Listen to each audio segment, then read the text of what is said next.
Welcome. I'm Irene Daria. I'm a developmental psychologist and I specialize in teaching kids how to read. I'm also the author of Steps to Reading, which is a series of workbooks that you can use to teach your child how to read at home, and of I Didn't Believe Him, which is a memoir of how schools have turned many kids into struggling readers. Any of you familiar with the science of reading, or you've heard the news reports about what's gone wrong at schools? Okay, so you're familiar with it. So the book talks about what went wrong in schools, what you need to know to help a child read well, and it also details the history of reading instruction in our country. So there are some families here with struggling readers, so I'm going to talk about this a little bit. But I think this information is important for all of you to know. I know you're all homeschooling, but what schools do and sort of what schools have done wrong affects the materials that you're able to find in the market.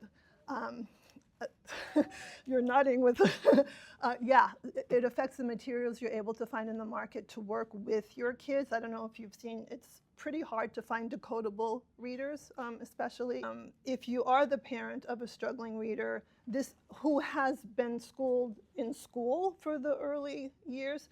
This may be the reason that he is struggling, because schools have used ineffective methods of teaching for literally over 100 years.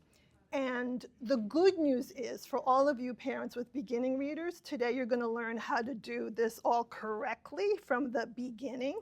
But I'm going to tell you a little bit about what was done incorrectly, because it will make you that much more informed in terms of why you're doing what you're doing and why it works. So to make a very, very long story very short, for literally over 100 years, many schools, not all, it's a big country and there are a lot of different schools out there, but many schools have been teaching reading incorrectly. In the beginning, like when our country was set up and the colonies existed, everybody learned to read with phonics. Phonics means knowing how to sound out words. And everybody learned how to read. The Civil War soldiers were, very literate. They wrote literate letters home. There were not any issues. Then in the 1920s came the progressive era. A lot of changes happened in our country in many different areas, including education. And all of these mistakes were done with the best intentions. No one meant not to teach children how to read. And in the 1920s, they wanted to make education more fun for kids. They thought phonics was dreadful and boring, and it sort of was the way it was taught then. It really was sort of drill and kill for these kids sitting on wooden benches with dunce caps, right? So they wanted to make things more pleasant, more fun. And at the time, there was a theory called Gestalt psychology that believed that we humans process information as whole units. So what came into schools was a method of teaching called look-say that had children, and believe it or not, this still affects what you're finding in the market today. So there's a reason I'm telling you this. They believed that kids learn to read by memorizing words as whole units. They literally did not tell kids the alphabet existed.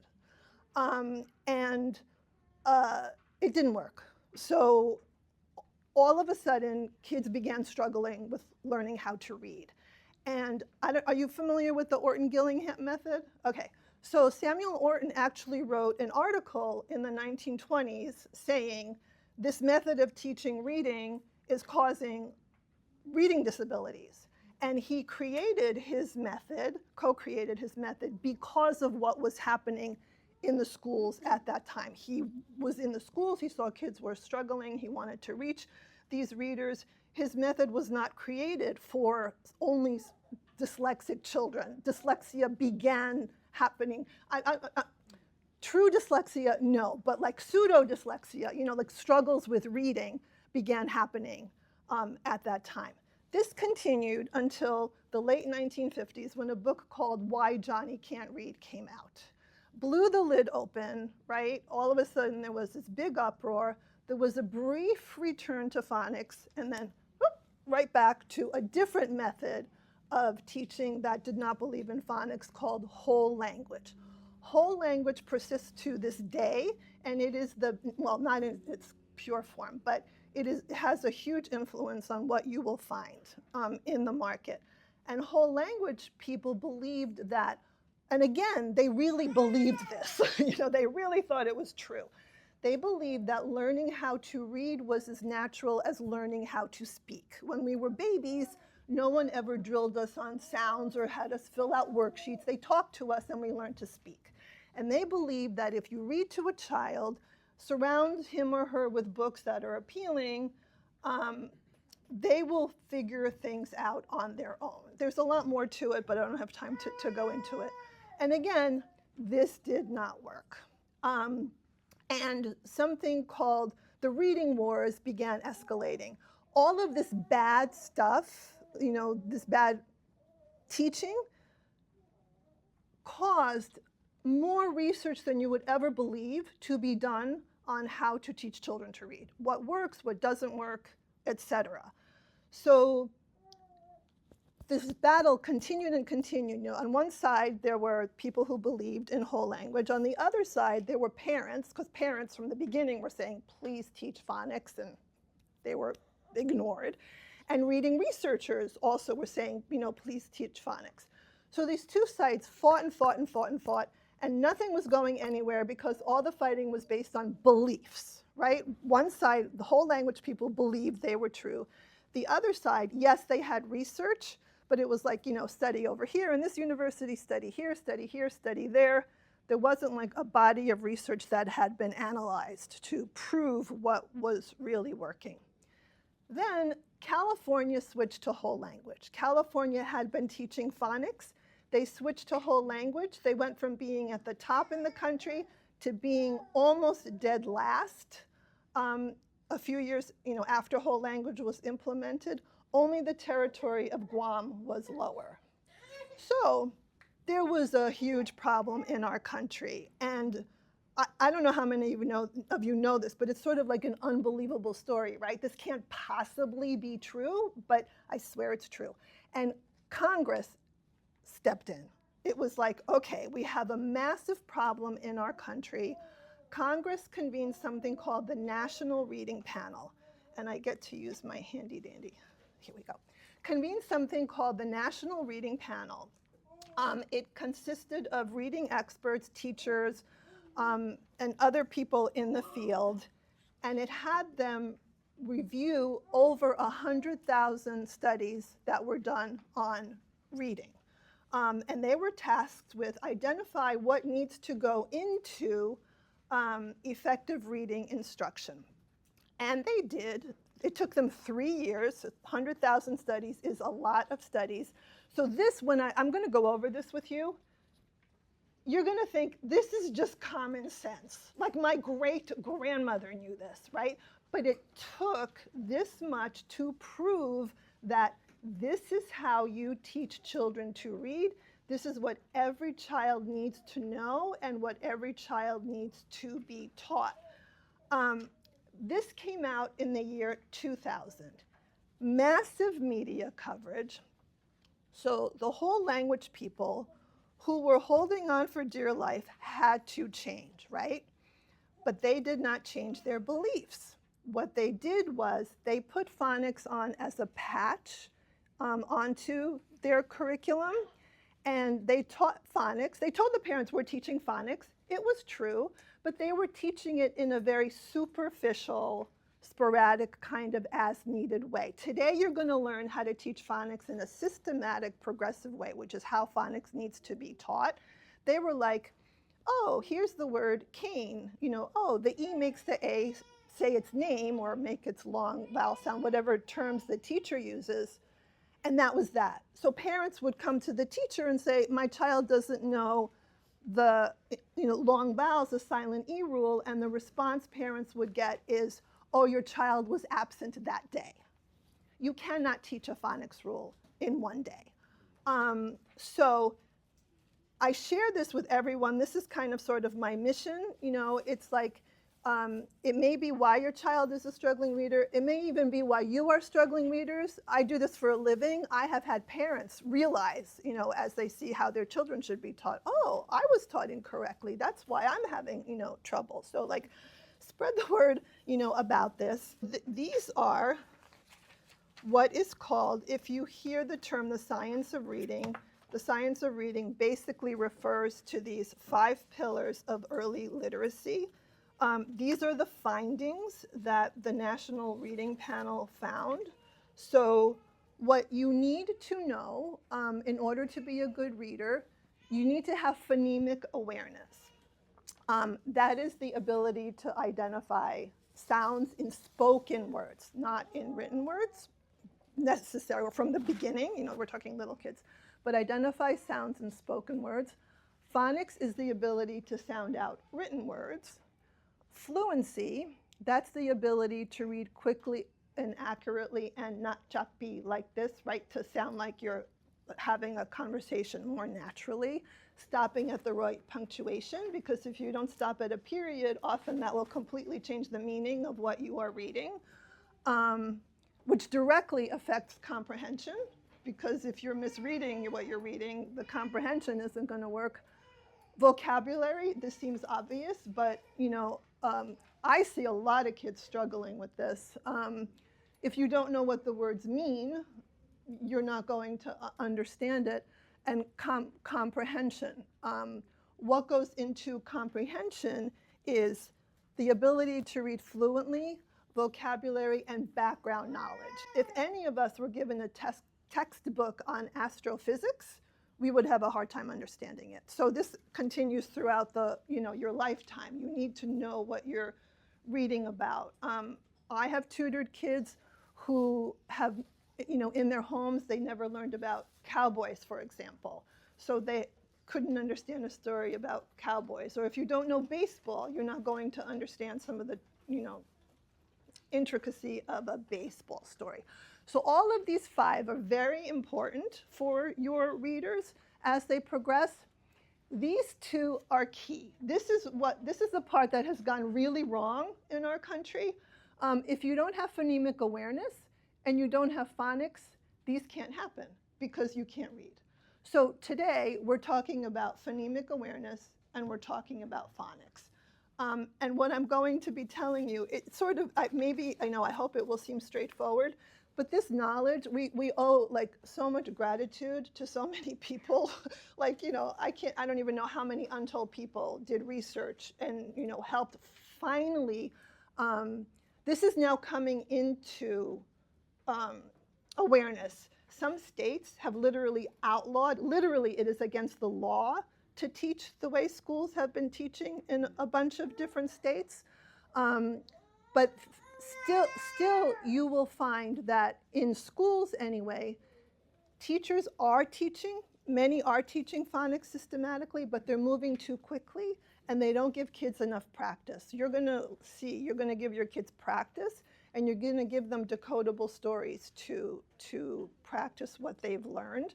A lot of schools, if you have older kids, a lot of schools send home books that are too hard for kids to read and they're forced to guess from the picture, what they're reading, and they start hating it and getting frustrated.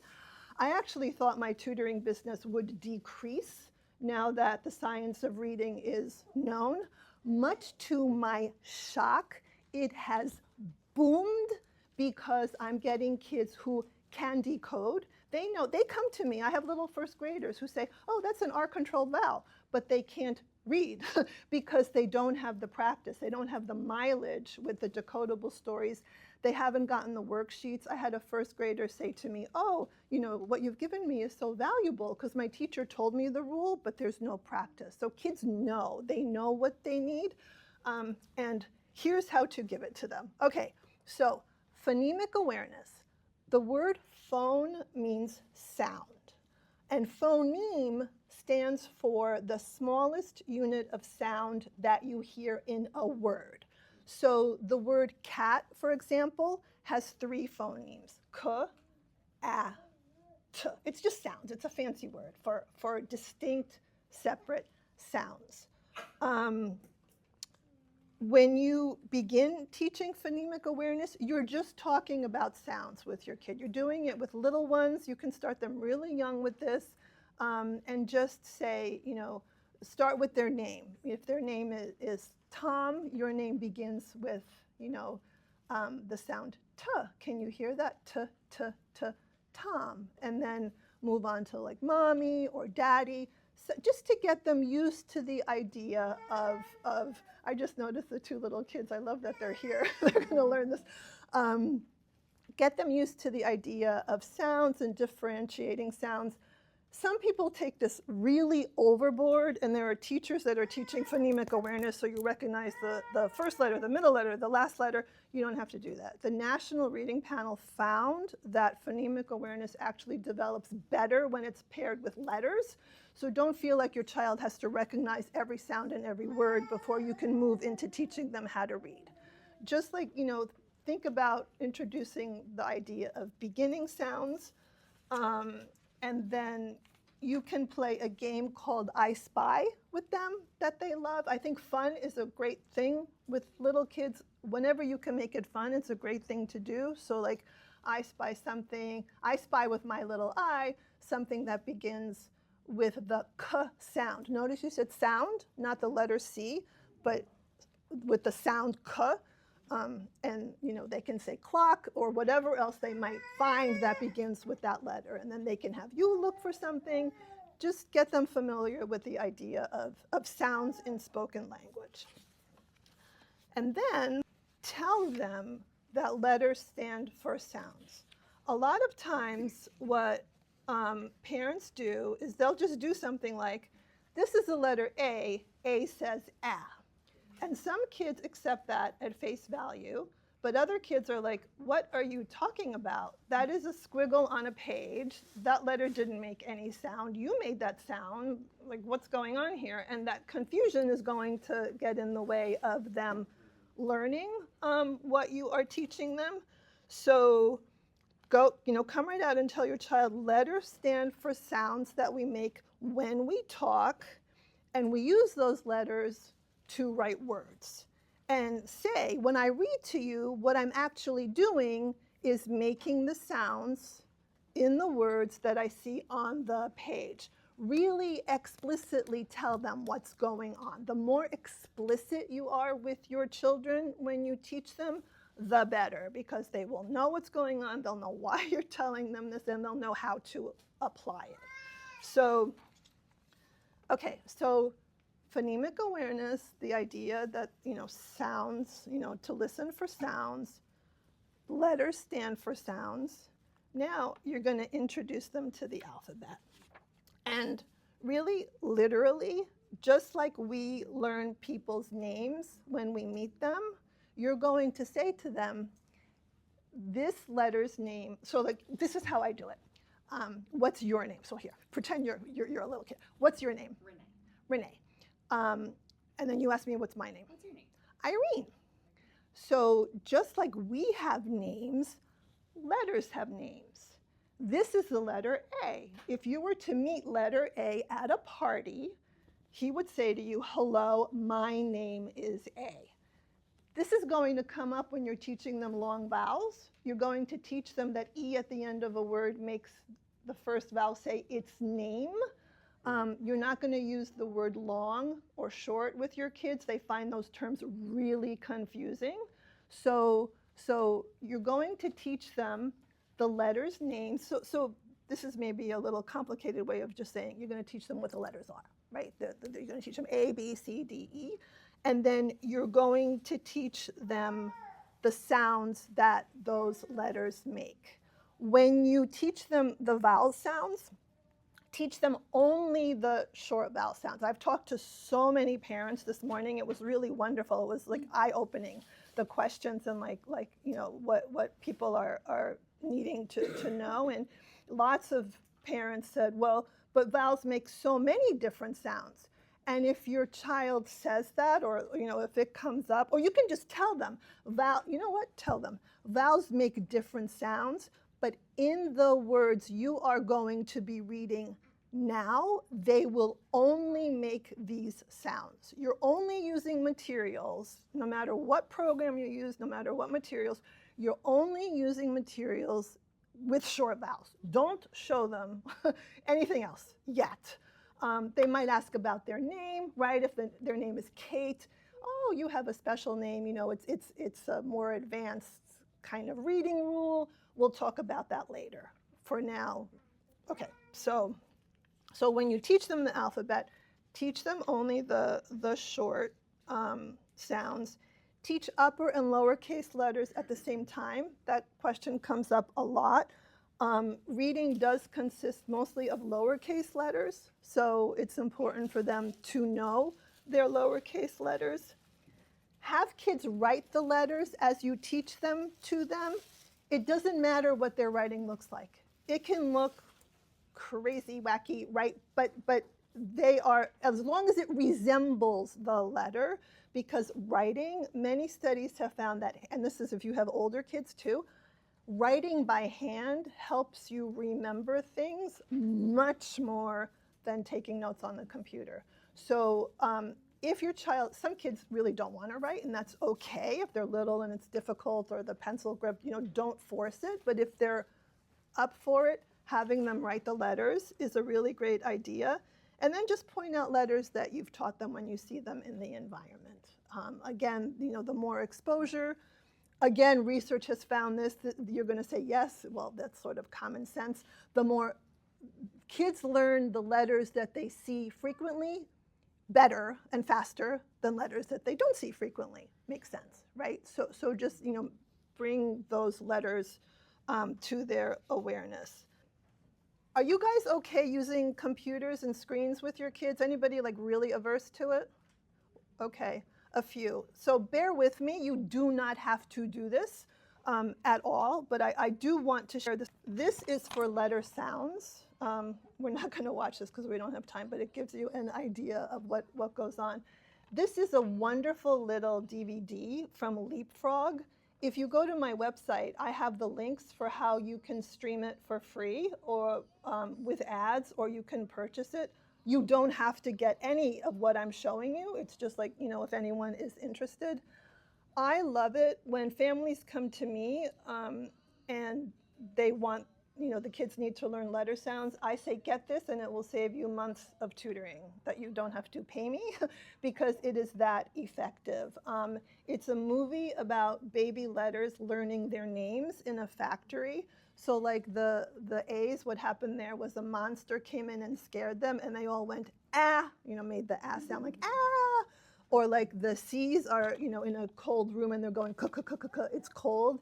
It's really cute, and they love to watch it, and they really learn from it, like they, you know, learn from Sesame Street. So I very highly recommend that. Moving on to phonics. So phonics is where children learn to sound out written words. So you're going to start by teaching your child words that have short vowels in them. You're going to start actually with words that have only short A in them. Share this website with everyone because I think it's the best website out there. Oops. Here we go. Okay, so let me pause this.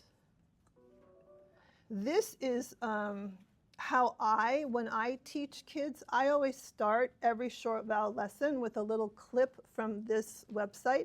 It's called Starfall. Are you guys familiar with Starfall? Some yes, some no. Starfall, S-T-A-R, like star in the sky, fall. It was created by a man who, with his wife, owned a company called the Blue Mountain Greeting Card Company, and they sold it for a ton of money. And he had trouble learning to read when he was a kid, and this was his way of giving back. He just created this website, which is most of the stuff, anything that I'm showing you is free.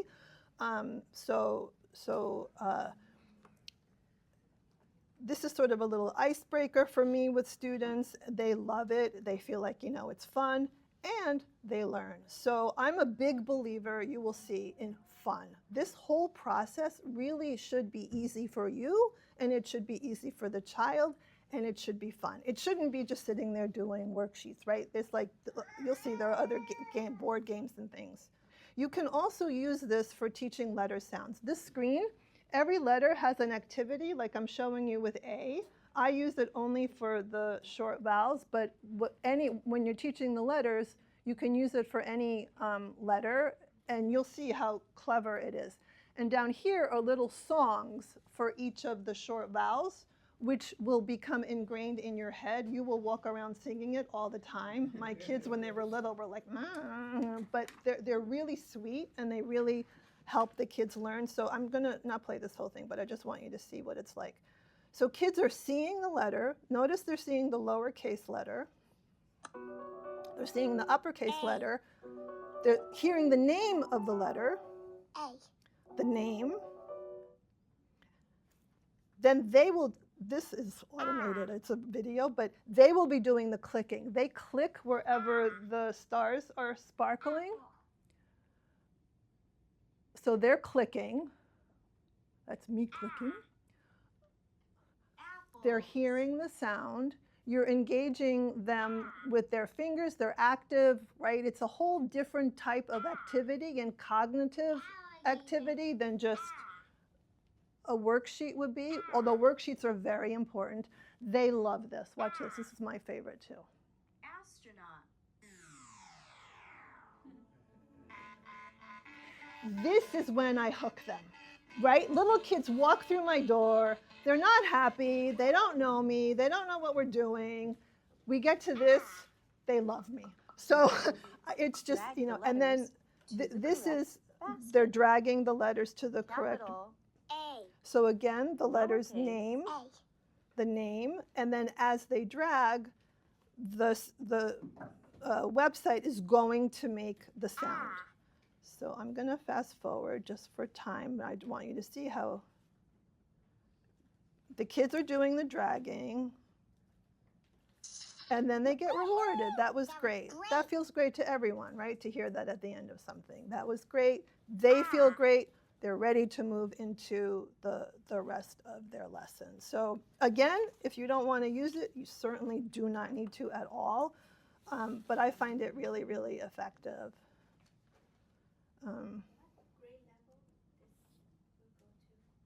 What grade level what? This beginning readers. So it's like anywhere from pre-K, K, yeah.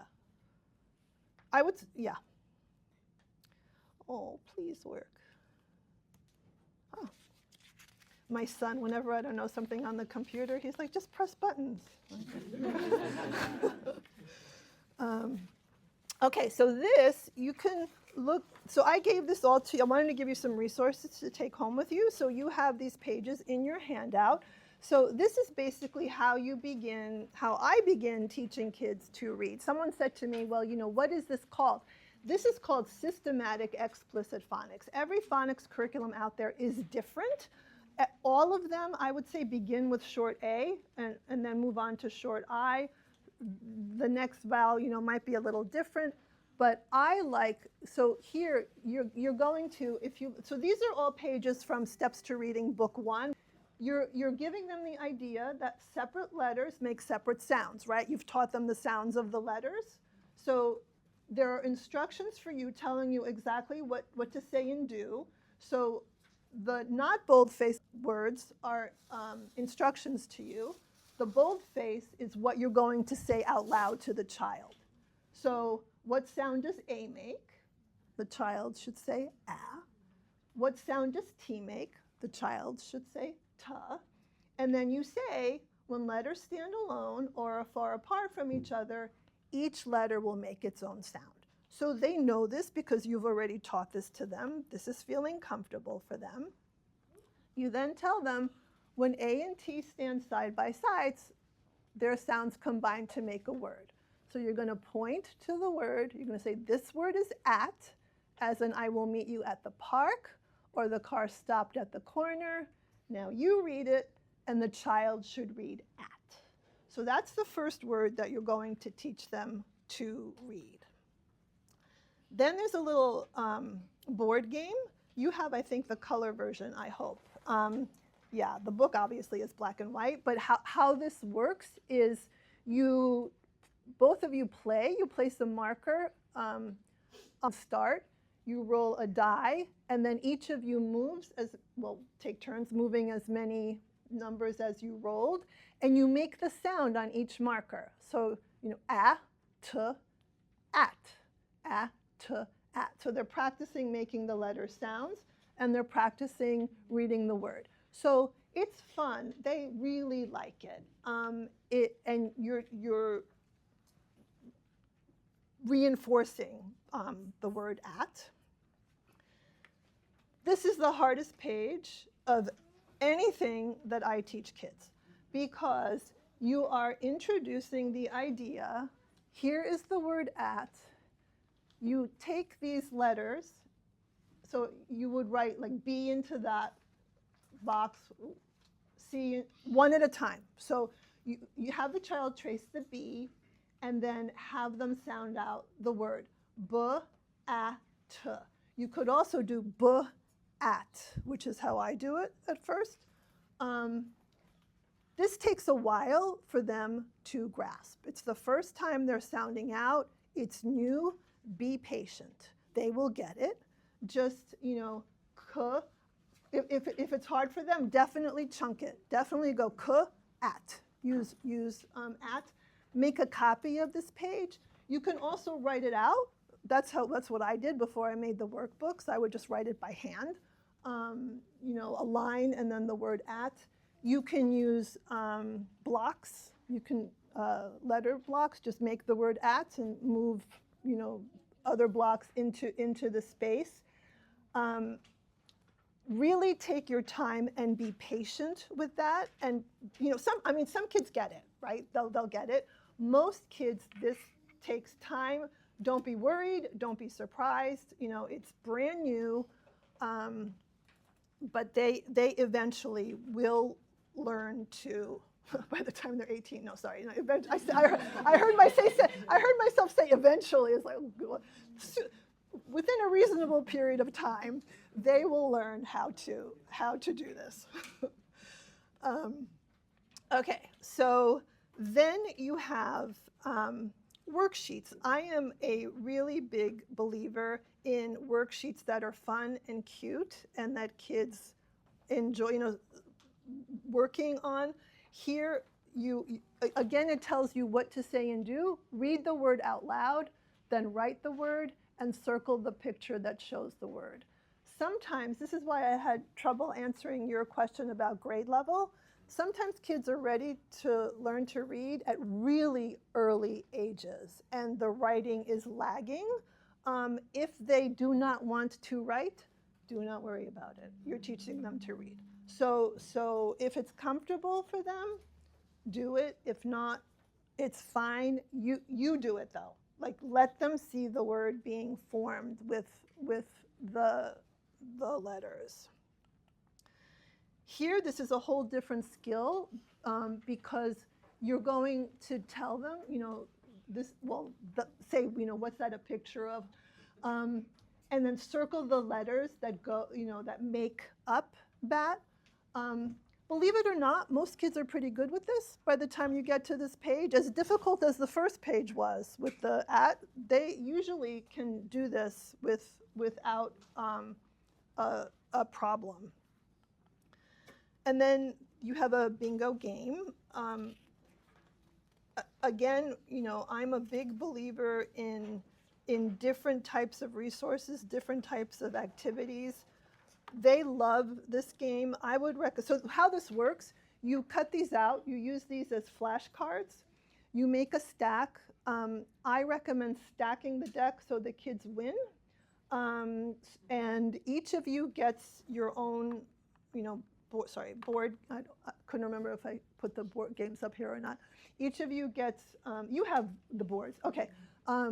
Each of you gets your own board, which I now realize printed double-sided. I'm sorry. Okay. Next year. And then you put your markers on the word that the child read, and the first one who gets 3 in a row wins. For some reason, they tend to love to fill the whole board, so let them. It's fine. I played with pennies with my son, and he loved, pennies are a thing of the past now, kind of, sort of. But my son used to love to keep the pennies. It felt like a reward. So however you play it is fine. Okay. So now, next step is you're going to begin working on sight words. So sight words are words that either do not follow phonics rules, or they follow phonics rules that the child hasn't learned yet. Well, sight words today in this era. Or they follow rules the child hasn't learned yet, but are going to be showing up often in the books you're going to have them read. So just like phonics should be taught in an explicit, systematic way, so should sight words. They should be taught in order of frequency of use. So the is the most frequently used word in the English language. So the first sight word you should teach your child is the. What tends to happen, though, is parents and teachers and the whole world tends to use a list called the Dolch sight word list.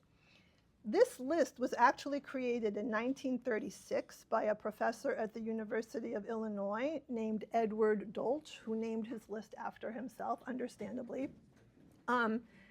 And the reason this list was invented, if it wasn't honestly so tragic and horrible, it would actually be like a Saturday Night Live skit. But the reason this list was created was because children in that day and age, if you remember, were being taught how to read by memorizing words. And the words that they were being taught to memorize were the Dick and Jane stories, which I now love if they're used properly, right? But back then, that was the curriculum. They read only Dick and Jane stories. And if you have time, and I'm not selling my book, like I make pennies on each of these books. So like I'm not here to sell books, but if you can, you should read the history of this era in the book, because as I was researching it and writing it, I was like, oh my God, I should like talk about this on Halloween. What they did to these kids was just horrible, like unbelievable. So they learned only the words in the Dick and Jane stories. So, can you imagine?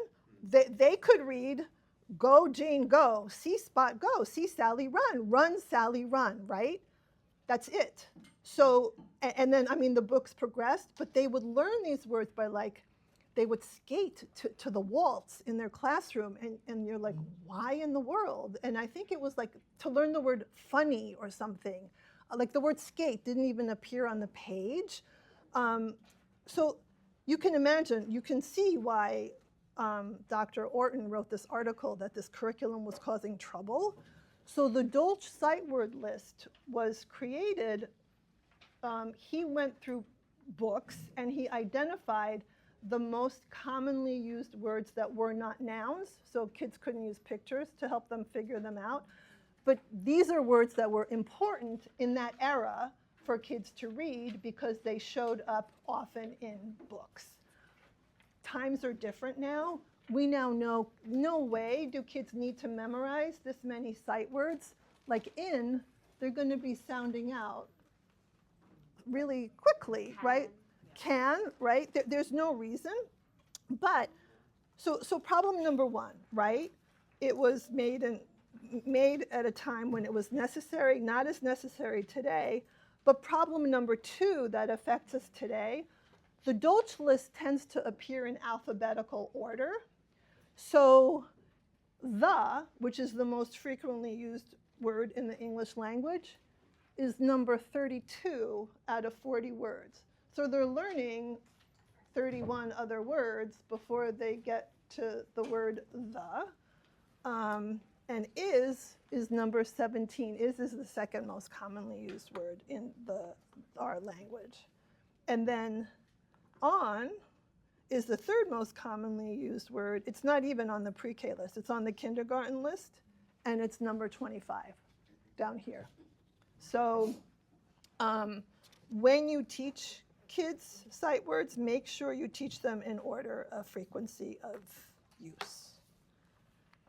Okay, so they now know how to read words that end in AT, and they know how to read the word the.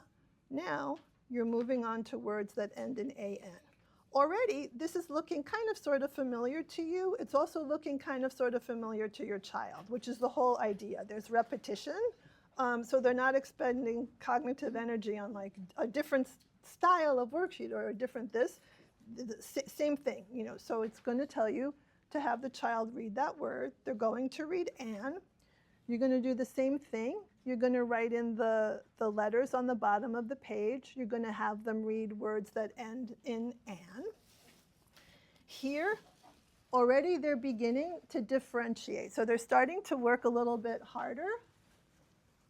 Cat, can you see? It ends in T, ends in N. There's a differentiation on each page.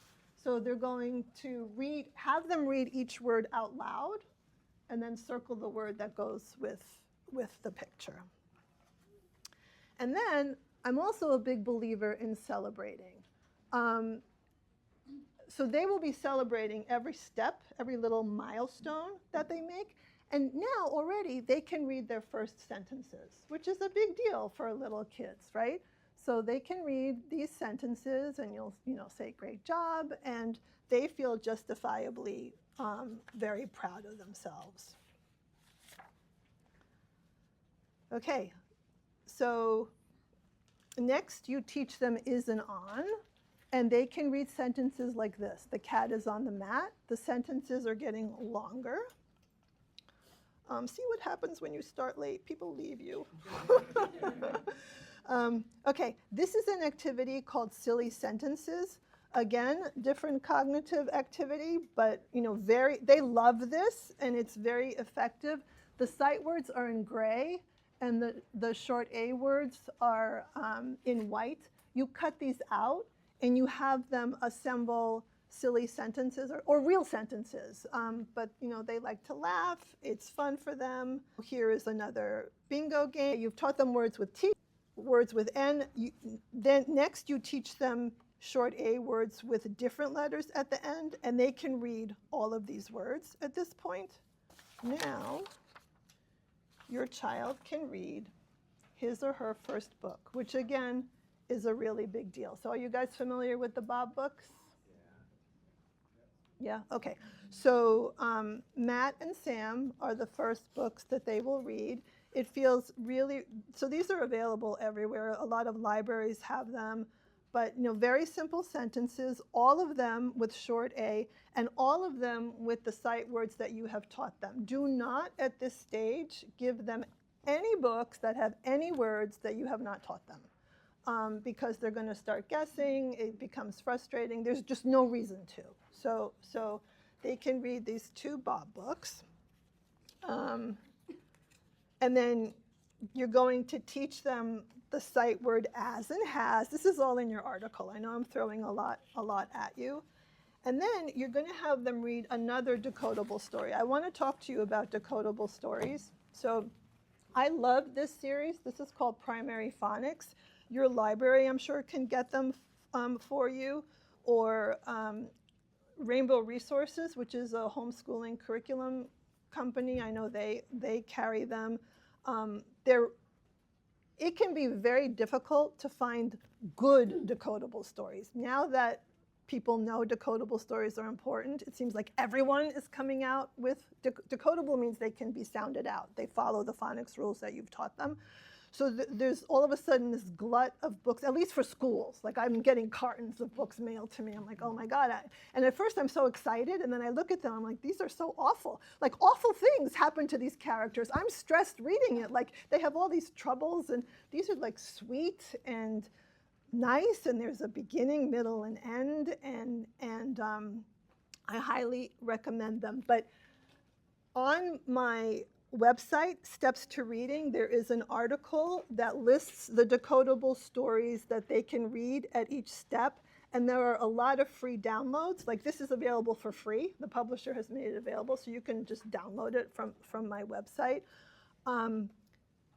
find as many good ones as you can. I keep adding to the list, so it'll grow and grow and grow. But the more practice they get with actually reading, the better, even at this very early stage, because they're applying what you've taught them. It makes them feel so proud of themselves, like, you know, so proud. Okay, next, you're going to teach them words with short I. We are going to, oh, how I wish I could show this to you. I'm going to show you just, you guys okay for time? Okay, so I'll show this to you. This is again Starfall. It's just a brilliant website. So you're going to click on Learn to Read, and this comes up. These are all little phonics stories that are sequenced. They're out of my sequence. I do I next, but you'll find the words. You know, it tells you when to read it. That top story is with short A. And what makes these stories great is, again, they're hearing.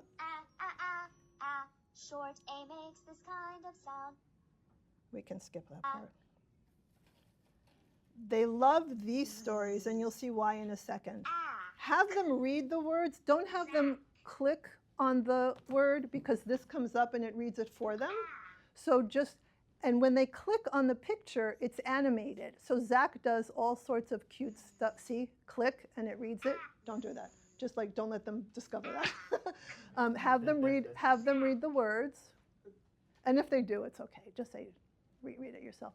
And when they click on the picture, it's animated and really cute stuff happens. And they laugh and they love it.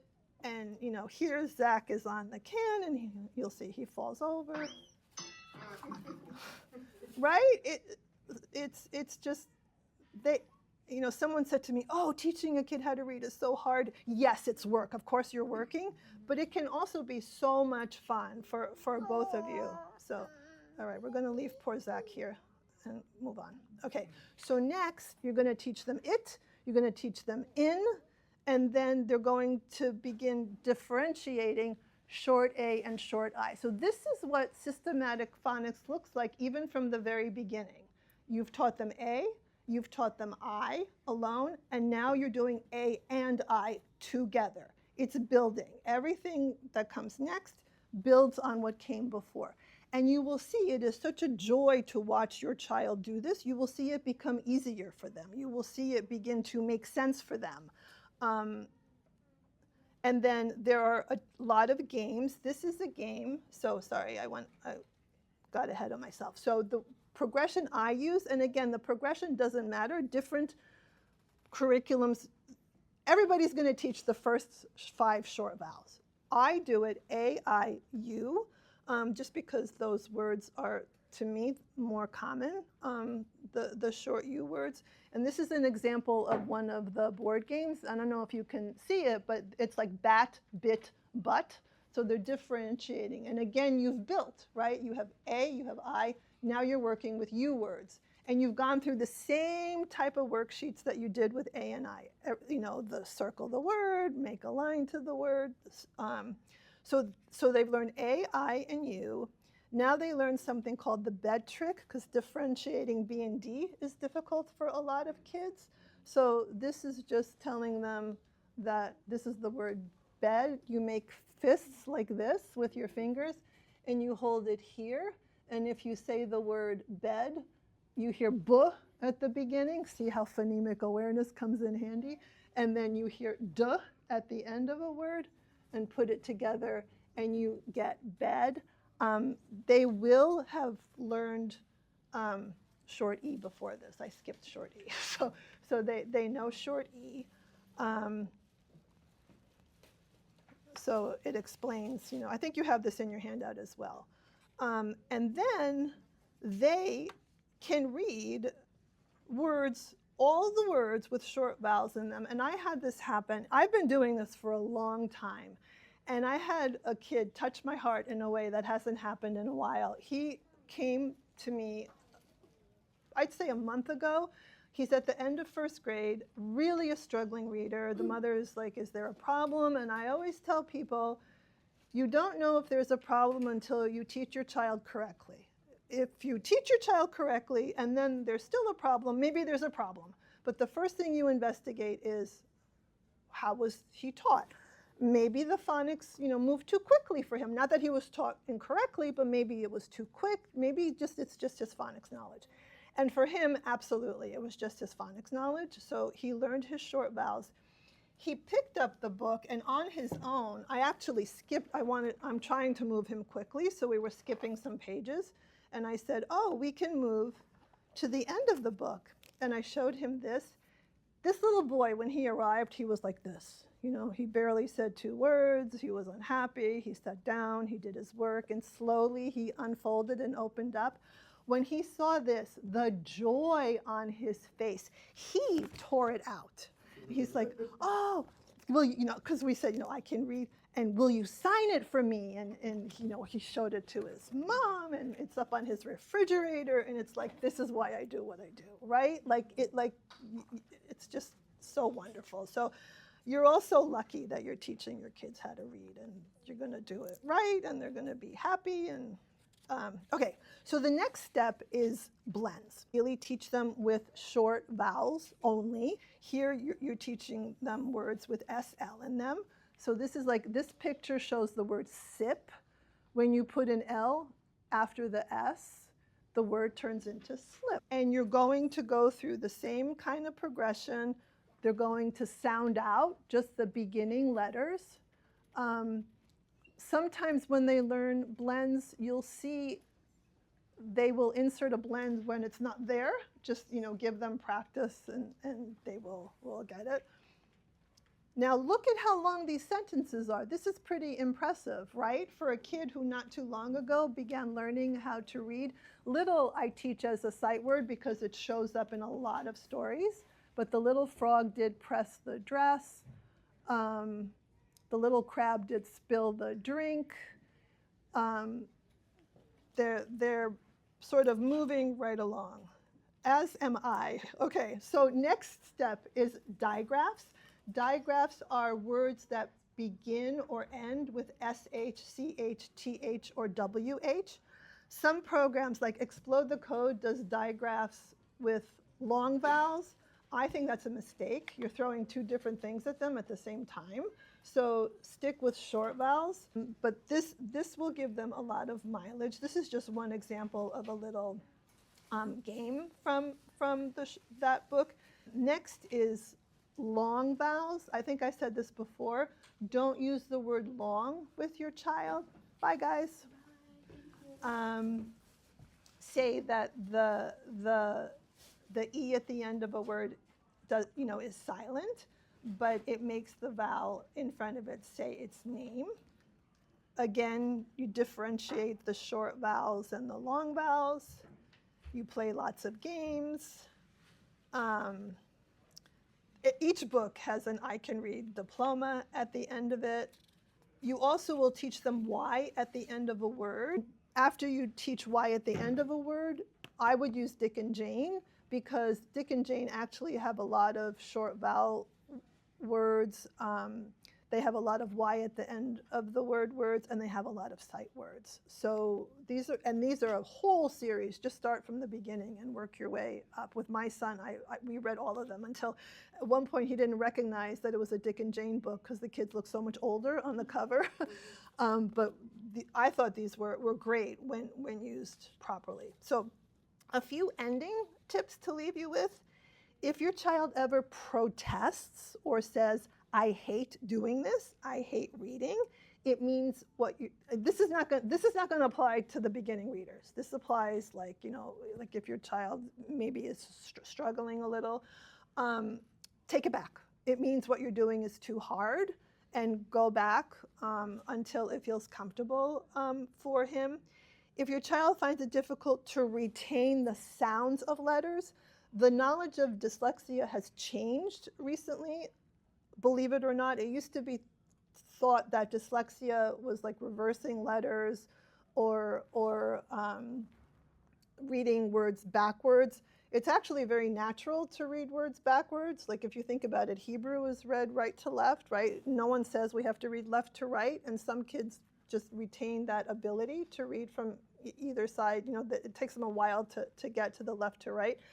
But dyslexia is now understood to be difficulty with the matching the sounds to the letters. So if you see that happening, definitely go for an evaluation, because early intervention really, really, really makes a big difference. They've done fMRI studies on kids' brains, and kids who are struggling with reading, those reading areas don't light up on the fMRI, but if they are taught phonics sequentially and systematically early, all of a sudden those areas are lighting up. It's like miraculous. So early intervention really, really, really matters. Have kids read out loud. Are you saying that early intervention is going slightly backwards into phonics again? Or are you saying there's something else on top of knowing? When I say early intervention, I say the earlier you find out if there is an issue and begin teaching them systematic phonics, the better. But yes, if your child is struggling and you're thinking maybe something is going on, if you come to my booth, actually no, I don't have it here. On my website, and I have one copy left at my booth, I have a phonics assessment that you can easily administer to your child. Like the first page has short vowels, the next page has blends. You will see right away where they may be having trouble. And wherever they're having trouble, like if there's difficulty reading, you'll know. Yeah, you'll know. Start there. That's where you should be working. And spend time there before moving on to the next level. Have your kids read out loud to you for as long as possible, because when you're reading to them, have that just be reading time. Do not make that instruction time. Like, that's so important. Like your nighttime reading, that's like bonding with mommy or daddy. It feels wonderful. It's a loving moment. They equate that nurturing, warm feeling with books and come to love books and stories.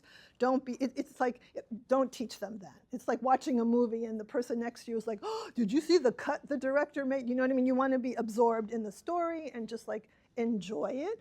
So have the teaching time be separate. And also when you're reading to them, you're modeling how to read fluently. And when they're reading out loud to you, correct any mistakes that they make, or both in like stopping at periods, or show them how punctuation serves as a guide for where to stop. Tell them the meaning of unfamiliar words, or even better, look it up with them, somehow. Show them how to use a dictionary, because that's more than just telling them. It's like engaging, and they'll learn the words faster, and you'll develop both, for that pillars of reading, you're going to develop both fluency and vocabulary. There are a lot of free decodable books out there, and again, on my website, if you go, there's a list, and you'll be able to download them there. And that's it. That's how you teach a child to read. So you guys have any questions? I have a lot of questions, but should I just meet you at your booth? Yes. Come on over. And you guys too. You're all welcome to come over.